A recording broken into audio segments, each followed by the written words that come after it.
Mi esposo murió diciéndome que me amaba, y enterrando un secreto que me destruyó.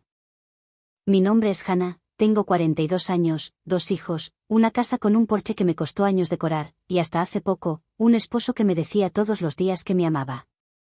Carter y yo estuvimos casados 16 años, nos conocimos en una biblioteca universitaria cuando ambos estábamos en nuestros veintitantos, demasiado ocupados intentando no fracasar como para darnos cuenta de que nos habíamos enamorado.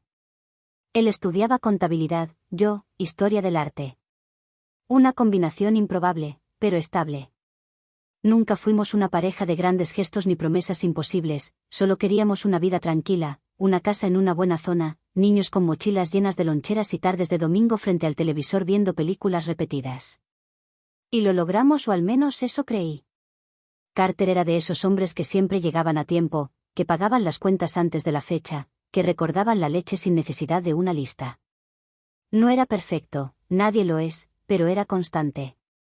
Un padre presente, un marido cariñoso, me decía que me amaba incluso cuando estaba molesto, me abrazaba antes de dormir aunque hubiéramos discutido, no había una sola noche en la que saliera sin avisarme, no había una sola vez que no volviera. Hasta que no volvió. Era un viernes cualquiera de abril. De esos días en que el clima empieza a jugar a ser verano, pero todavía se siente el invierno en la sombra. Carter me dijo que iba a visitar a Kyle, su mejor amigo desde el instituto, quien llevaba semanas enfermo. Voy a llevarle unas cosas, charlamos un rato y vuelvo antes del almuerzo, me dijo mientras se ponía su chaqueta gris y tomaba el café que yo le dejaba preparado cada mañana. ¿Vas directo? Le pregunté. Sí. Kyle está solo hoy, su esposa viajó. Me pidió que le ayudara con unas cosas. Le di un beso rápido, le dije que no tardará. Él me miró como lo hacía siempre, con esa sonrisa cómoda de quien no esconde nada. Te amo, Ann. Yo también, respondí, mientras cerraba la puerta tras él. Fue la última vez que lo vi. La llamada llegó 2 horas después, número desconocido, voz neutra y fría. ¿Señora Hannah? Sí, ¿quién habla? Le llamamos del departamento de emergencias de la ciudad. Su esposo, Carter, figura en la lista de personas afectadas por el colapso del edificio Baster en el centro.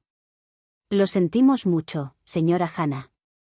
Las autoridades están en el lugar realizando labores de rescate. Me quedé en silencio. El edificio Baster. ¿Qué hacía allí? ¿Qué edificio? ¿Por qué? No podía procesar la información, no tenía sentido, no había forma de que Carter estuviera en el centro, mucho menos en ese edificio.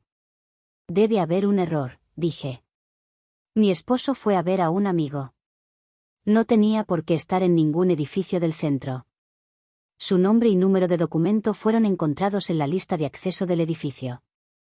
Le pedimos que se acerque al centro de información familiar, en la calle 8. Colgué, llamé a su celular. 1. 2. 5 veces. Nada. No había señal. Las noticias ya estaban cubriendo la tragedia. Un edificio de oficinas de 7 plantas se había desplomado repentinamente. El reporte preliminar hablaba de al menos 15 muertos, más de 30 heridos, decenas de desaparecidos. Puse la televisión. Allí estaba, las ruinas, el polvo, el caos, una locura de carros de bomberos y de emergencias. El lugar donde supuestamente estaba Carter. No recuerdo cómo llegué al centro de emergencias. Solo sé que estaba allí, con un folleto en la mano, rodeada de otras personas que también buscaban nombres en pantallas frías. Horas más tarde, vino un voluntario con una tabla. Me llamó por mi nombre. Su cara era suficiente. No necesitó decirlo. Carter estaba muerto. Fue uno de los primeros en ser rescatados. No sobrevivió. Los paramédicos dijeron que murió al instante. Fue identificado por su billetera y un reloj que yo le había regalado para nuestro 10º aniversario. No sufrió, dijeron. Palabras inútiles. Todo se volvió mecánico, avisar a los niños, llamar a mi madre, lidiar con abrazos, llantos y planes para un velorio que yo no podía ni empezar a imaginar. Los siguientes días fueron un desfile de flores, bandejas de comida y voces que repetían, no hay palabras, qué tragedia, era un buen hombre. Y lo era. Eso pensé durante todos esos días. que era un buen hombre, que su muerte era una tragedia injusta. Hasta que me entregaron su teléfono. Estaba dañado, pero el técnico del centro de emergencias logró recuperar parte de los datos. Lo único que yo quería era ver sus últimos pasos. Saber que lo llevó allí, quién fue la última persona con la que habló. Y entonces lo vi. Un mensaje. Ya casi estoy, amor. Estoy estacionando. Hoy no te me escapas. Lo abrí una y otra vez. No era para mí, lo supe de inmediato. Porque yo no recibía ese tipo de mensajes desde hacía años, porque no me llamaba amor en esos términos, porque esa energía no era mía. Seguí leyendo. Te espero en el piso 7. Estoy con ese vestido que te vuelve loco. Megan. Ese era el nombre del contacto. Marcada con un corazón. Mi esposo estaba en ese edificio, con otra mujer. No visitaba a Kyle, no llevaba víveres. Estaba teniendo una cita. Con su novia. Una mujer de 29 años, según su obituario. Fallecida en el mismo derrumbe. Confirmada como una de las víctimas horas después que Carter. Mi mundo se partió en dos, no era solo la muerte, no era solo el engaño. Era el hecho de que yo no existí en sus últimos momentos. Y para colmo, días después, la familia de ella apareció. En mi puerta, con lágrimas y exigencias. Y ese fue el inicio del verdadero infierno. Actualización 1. Nunca pensé que mi propio dolor pudiera ser interrumpido por el de otros. Tampoco que el funeral del hombre al que amé durante 16 años se transformaría en una escena de tensión silenciosa entre desconocidos que, aparentemente, también tenían una historia con él. Todo comenzó 3 días después de la confirmación oficial. Yo estaba en casa, sentada en el suelo del pasillo con el álbum de fotos de nuestra boda en las piernas. No lo hojeaba, solo lo tenía ahí, como si el peso del pasado pudiera hacerme sentir algo diferente. Algo que no fuera esta mezcla nauseabunda de amor roto, vergüenza y preguntas sin respuestas. El timbre sonó. Pensé que era otro vecino trayendo flores o comida. Pero cuando abrí la puerta, había 2 mujeres que no reconocí. Una de ellas tendría poco más de 50, rostro firme, ojos rojos, pero controlados. La otra era más joven, tal vez 40, sostenía una carpeta en la mano. ¿Eres Hannah?, preguntó la mayor. Sí. Soy la madre de Megan. Esta es mi hija mayor, Claire. Megan. La mujer que estaba con mi esposo cuando murió. Mi voz salió antes de que pudiera frenarla. ¿Qué hacen aquí? La mujer mayor respiró hondo. Mi hija amaba a tu esposo, lo sabías, ¿verdad?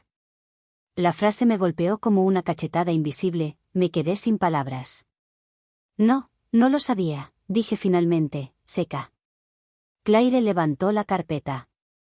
Tenemos algunas pertenencias que fueron recuperadas del bolso de Megan.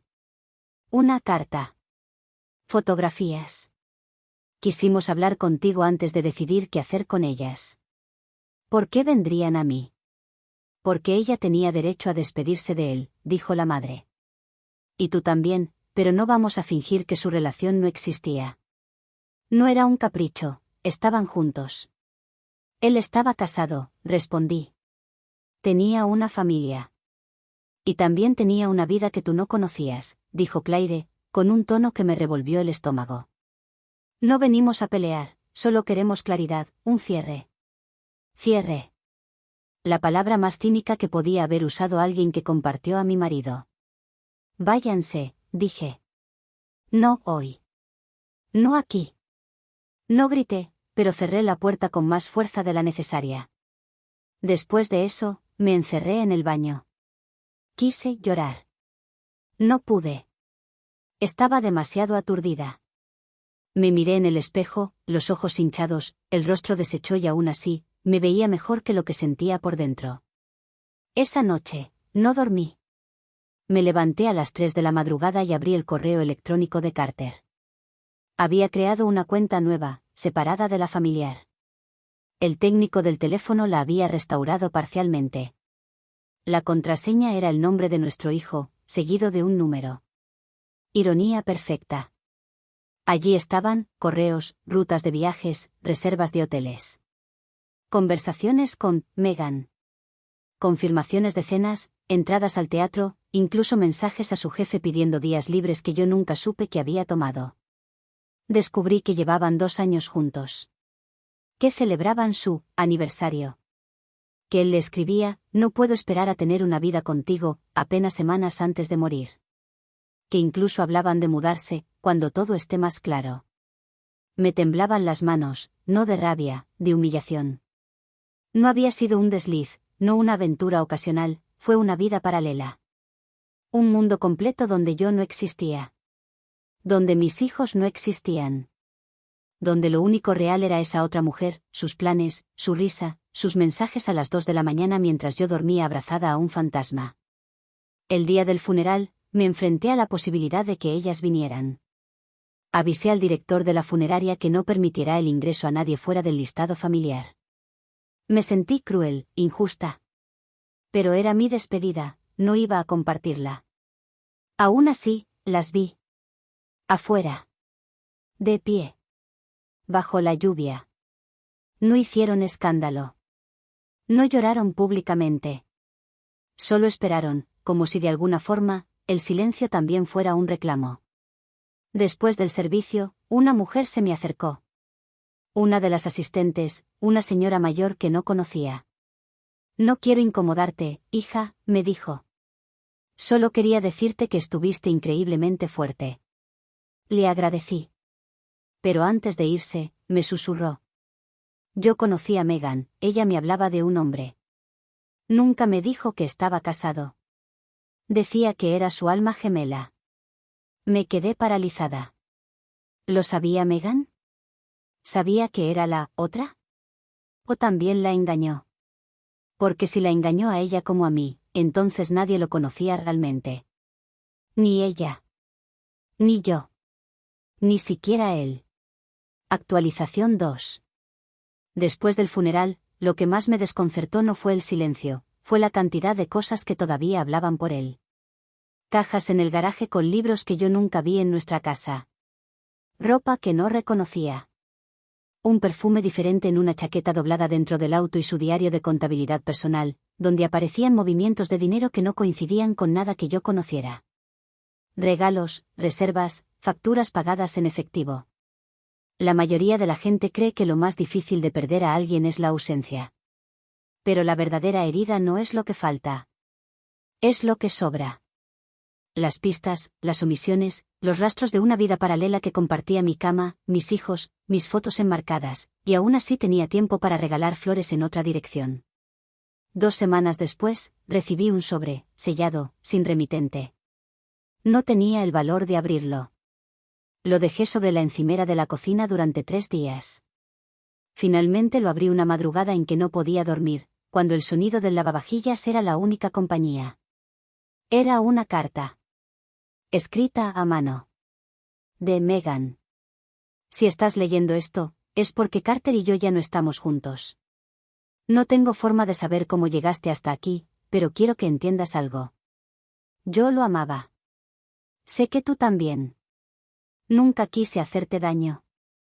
Nunca fue mi intención quitarte a nadie. No sabía que seguía contigo, no al principio. Cuando me lo confesó, ya estábamos demasiado involucrados. Yo lo presioné. Le pedí que fuera honesto contigo, que dejara de mentirte. Dijo que tenía miedo.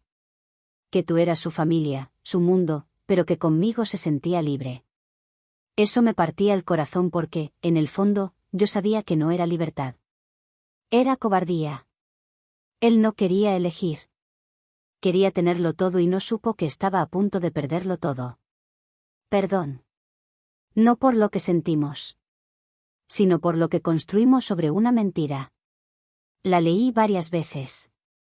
No sé cuántas. La letra era firme, inclinada, emocional. La dejé sobre la mesa sin doblarla. Porque de pronto entendí algo, ella también había sido usada. No en el mismo nivel. No con el mismo dolor. Pero había vivido una versión de Carter que tampoco era real. Y ahí estaba la clave. No éramos dos mujeres peleando por el mismo hombre. Éramos dos mujeres que creyeron conocer a alguien que no existía. Semanas después, me contactó un abogado. El nombre de Megan había aparecido en un documento financiero vinculado a un seguro de vida adicional que Carter contrató sin que yo supiera. El beneficiario original era yo. Pero 6 meses antes del accidente, lo había cambiado a ella. El monto no era inmenso, pero sí lo suficiente para generar conflicto. Su familia, especialmente su madre, exigía la parte correspondiente. Legalmente no había mucho que yo pudiera hacer, más allá de verificar los fondos y cooperar con el proceso. Emocionalmente, fue devastador. ¿Me estás diciendo que él aseguraba su vida a favor de su amante mientras dormía conmigo cada noche? Le dije al abogado. Señora Hannah, entiendo lo difícil que es esto, pero él tenía derecho a designar a quien quisiera como beneficiario. Claro, respondí con frialdad. También tenía derecho a no destruirme sin haber muerto aún y eligió ambas cosas. Tuve que sentarme con contadores, notarios, revisores de testamentos. Su firma aparecía en documentos que yo nunca vi. Su número en cuentas conjuntas que él manejaba solo. Cada papel era una nueva confirmación de que Carter no solo había vivido una doble vida, había muerto asegurándose de que ella la siguiera viviendo sin él. Los niños no sabían la verdad. No completa. Les dije que su padre murió en un accidente. Que los amaba, que fue un buen hombre, no les mentí pero no les dije todo. No, aún. ¿Por qué? ¿Cómo le explicas a tus hijos que su padre los amaba y al mismo tiempo construía un mundo donde ellos no existían? ¿Cómo les explicas que los buenos recuerdos siguen siendo reales aunque el final haya sido una traición? Mi terapeuta me dijo algo que no puedo olvidar. Los humanos podemos sostener dos verdades a la vez. Él fue un padre amoroso y también fue un hombre desleal. No necesitas elegir entre una y otra. Solo aprender a convivir con ambas. Y estoy intentándolo. Poco a poco. En medio de ese proceso, decidí vender la casa. Demasiados rincones, demasiadas memorias deformadas. Conseguí un apartamento más pequeño, con luz en las mañanas y un silencio distinto. No el de la pérdida, sino el del renacimiento. Y fue allí donde ocurrió lo más inesperado. Una tarde de sábado, bajando por las escaleras del edificio, choqué con alguien que subía cargando una caja de libros. Literalmente tropezamos. Oh, disculpa, dije, tomando uno de los libros que cayeron. Él sonrió. No te preocupes. Siempre colapso cuando intento reorganizar mi vida. Me reí, fue un reflejo, no un esfuerzo. Nos presentamos. Se llamaba Jason. Trabajaba desde casa, igual que yo, divorciado, amable, sin prisa. Hablamos 10 minutos. Luego 20. Luego fue él quien dijo: si alguna vez quieres reorganizar cosas menos pesadas, como pensamientos, tengo buen café. Fue una posibilidad, me gustó la idea. Y por primera vez en mucho tiempo, no me sentí culpable por considerarla. Actualización 3. El encuentro con Jason no fue inmediato ni perfecto. No cruzamos miradas y nos enamoramos. No hubo promesas ni escapismo romántico. Hubo café, conversaciones. Dos adultos rotos que sabían que estaban rotos, y por eso hablaban sin intentar salvarse. Durante semanas hablamos en el pasillo, junto al ascensor, en la entrada del edificio. Me preguntó por mi historia y no mentí, pero tampoco conté todo. Le dije que era viuda, que estaba aprendiendo a no definirme por lo que había perdido. Él asintió. Nunca me presionó y eso fue lo más poderoso que alguien pudo haberme ofrecido, espacio sin expectativas. Mientras tanto, el asunto legal con la familia de Megan se resolvió. El seguro fue dividido. No hubo más cartas, ni visitas. La madre de Megan nunca volvió a buscarme. Claire me escribió una última vez por correo electrónico. Un mensaje corto. No lo justifico, solo espero que algún día puedas perdonar. O al menos no te siga persiguiendo. ¡Qué descaro! No respondí. Porque no necesitaba cerrar nada con ellas. Mi cierre no era una conversación. Era una elección diaria, levantarme, caminar, hacer café, y seguir viviendo sin el peso de alguien que eligió borrarme mientras me decía, te amo. Pasaron 8 meses desde el accidente. Una mañana, mientras acomodaba libros en mi nuevo departamento, mi hijo menor, Cameron, se me acercó con una de las fotos viejas de Carter. ¿Vas a guardarla? Me detuve, la foto era de nosotros tres, Carter, Cameron de bebé y yo. Sonrientes, bajo un roble en otoño. La había tomado alguien más. No recuerdo quién. Pero ahí estábamos. Congelados en una felicidad que había sido real, aunque después se desmoronara. No la voy a botar, le dije. Pero tampoco necesito verla todos los días. ¿Por qué? Porque algunas cosas están mejor guardadas. No olvidadas, pero, donde no duelan tanto. Él asintió como si lo entendiera y quizá lo hacía más de lo que imaginaba. Un mes después, Jason me invitó a una exposición de arte. Yo había mencionado que me gustaban las acuarelas abstractas, algo que ni yo recordaba haber dicho. Él sí, me reí y acepté. Esa noche no fue mágica. No cambió mi vida. Pero me reí, me sentí viva. Persona, en el presente. Y cuando él me dejó frente a mi puerta, no me besó. Solo dijo: lo que viviste no desaparece. Pero tampoco te tiene que definir. Y ahí entendí. Carter no era solo el hombre que me traicionó. Fue también el padre de mis hijos. El compañero de muchas buenas épocas, pero su muerte, su mentira, su doble vida, no eran mi final. Eran su legado roto. El mío, apenas empezaba. Esa noche, me senté a escribir por primera vez en meses. No sobre él, sobre mí. Sobre todo lo que seguía existiendo. Sobre cómo una mujer puede ser traicionada, hundida, descompuesta, y aún así, volverse a armar sin pedir permiso.